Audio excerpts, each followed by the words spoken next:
that time once again. Let's get loaded.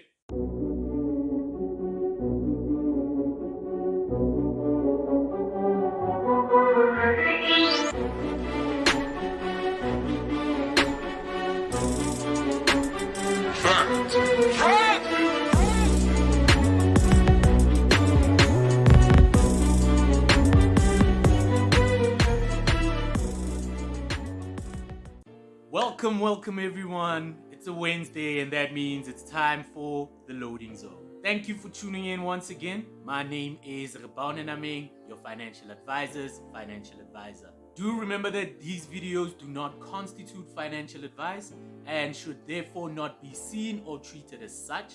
For adequate, comprehensive advice, please seek the counsel of a registered advisor or hit me up in my professional capacity. Without wasting any of your time, let's dive into today's topic.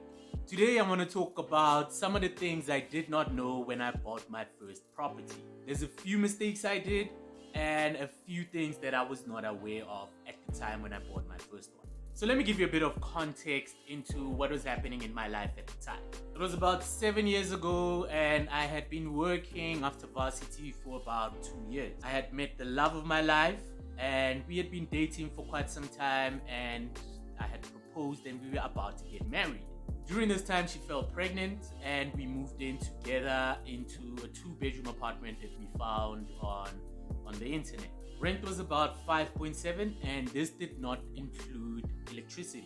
About 3 months down the line, I get a call from the owner of the property, who I had never met nor spoken to because I was dealing with an agent. He was actually calling me to tell me that he's selling his property and wanted me to give access to people who were potential buyers to come and view the property. He then said that there is a potential buyer, but he's looking to buy the property at 30,000 Rand less than what the asking price was. The numbers guy in me starts asking himself, what difference does 30,000 really make on an installment for a bond over a 30-year period? From an installment perspective, not really much. So I was like, hey, you know what? Let me actually take the place off your hands. I mean, I love the place and I was about to be a father and a husband. So the next day I speak to my banker and she processes the application, and a couple of days later she comes back to say it has been declined. Hey, but story for another day. We'll touch on that in a later episode. So naturally I go to a different bank and do the application, and it's successful. However, they're only willing to give me 90% of what the guy's actually asking for. So I'm like, cool, I have some money saved up. I'm able to fund the 10% that's actually required. So the application process starts and the bond is approved, and the beautiful thing about all of this is that I don't even have to move. At this point, I'm thinking I don't have to pay rent anymore, but it turns out I have to pay something called occupational rent. Occupational rent is basically rent that you pay while living in this place that you don't own yet. This is payable to the seller of the property, who at this stage is already my landlord. During this time, because the bond hasn't been registered, I don't have to pay the bond, so I'm just paying rent.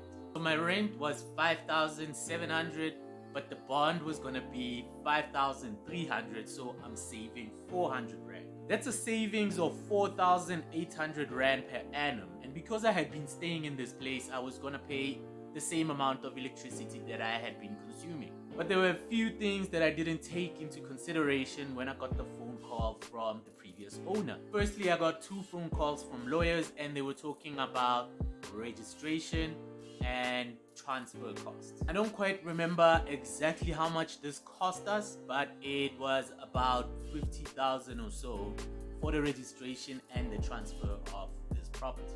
Money I did not budget for. Now don't forget that I had to use some of my savings to put down 10% of what the asking price was on the bond, which means that all in all, for the registration, the 10%, as well as the transfer, we paid about 100 or a little bit. All this money was not planned, nor was it budgeted. So basically, I went from paying 5,700 Rand on a monthly basis to live in this apartment to having spent 100,000 and having a new debt in a matter of months. And it didn't end there. I hadn't taken into consideration what the levies were to live in this property, nor did I consider the municipality's rates and taxes. It cost us about 1,200 Rand in levies to live in this place, and I still had to pay the municipality 500 Rand or so on a monthly basis.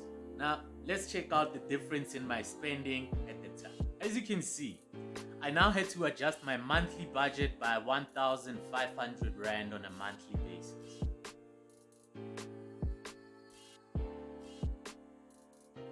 And I was 100,000 down. There was also the issue of maintenance of this place. So when you're renting and there's an issue with the tap or the door broke, you just speak with the owner and they fix it for you. But now it was all going to be on me or us. Nice thing about a sectional title is that anything that happens with the geyser or the outside of the building, they fix it on your behalf.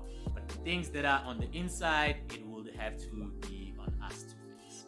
This is essentially what the levy is for, to pay the security, to do the maintenance of the gardening, and so forth. Which made me ask the question, was the previous owner really making money out of this investment, or was it just getting swallowed by all these costs? I'm of course assuming that he had a bond on the property and was paying more or less the same amount that I was being charged.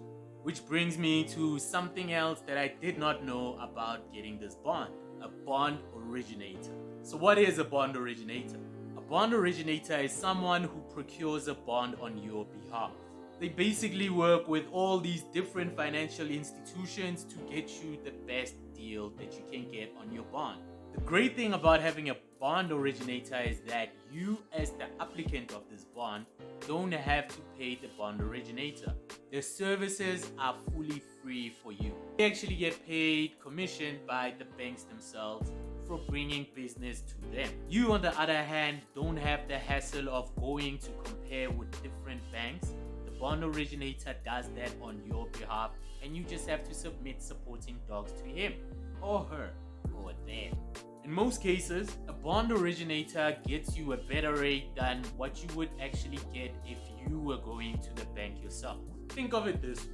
The bank sees that other banks are actually competing for your business, and they obviously want to give the best deal so that they can get your business. If they're able to get you a lower interest rate, that means you'd be able to get a lower installment on your bond. Another thing a bond originator could have assisted me with is getting the full amount of the asking price. This would have meant I wouldn't have had the need to dig into my savings to fund my new home. Again, they are free for you as the applicant of this bond. Use them. One last thing I found out later was that one is actually able to get a government subsidy. This is of course dependent on how much you earn and the value of the property, which I didn't qualify for, but it's nice to have information. I'll touch on this in more detail on next week's episode, so do tune in. In closing, buying a home is something that we all should aspire to actually get. But understanding how the entire ecosystem operates can also benefit you. The purpose of this video is to ensure that you don't realize things later on that you could have done to help you fund this house. I just wanted to share my experiences so you know what you're getting yourself into when you do decide to start buying your home. With that said, that brings me to the end of today's episode. I hope that you found value in tuning in and that your data did not go to waste. Please continue to like, share, and subscribe to the channel. Also, you are welcome to comment, let me know of something I did not touch on or any other topics that you would like me to touch on. My name is Rebounden Ameng, signing off.